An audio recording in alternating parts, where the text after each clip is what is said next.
How complicit is the British media in the genocide in Gaza, in your view? The British media, large sections of it, not all. I exclude the Financial Times, which has been straight in its reporting, not pro-Palestinian, just straight. Yes.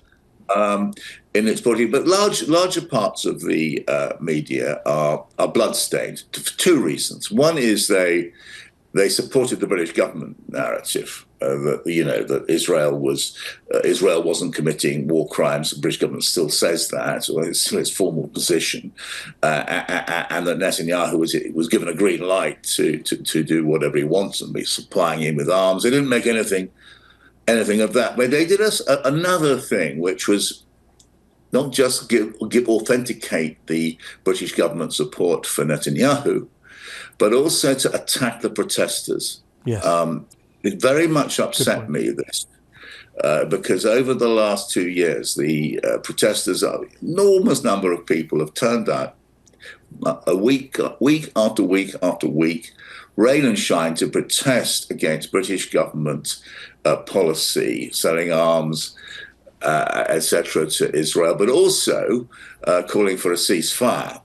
They have been smeared as antisemites, as sort of terrorism supporters. They've been criminalized, Peter, right? They've been criminalized. They've been criminalized and arrested. And indeed being criminalized.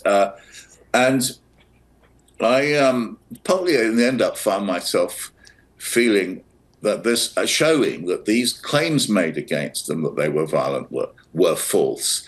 And also pointing out something very significant. Actually, it is they, the protesters who are on the side of the rule of law, on the side of international law, of the United Nations, Amnesty International, all of these civil society bodies, of the Anglo-American order, which we, our two great countries, set up in 1945, Churchill and Roosevelt on that boat outside Northumberland saying this will never happen, what the horror of the 30s and 40s will never happen again. That is what they're supporting, bizarrely, whereas Britain, Israel, and I'm afraid the governments in the States are hostile to the international order. They're trying to undermine very successfully the ICC, the UN, etc.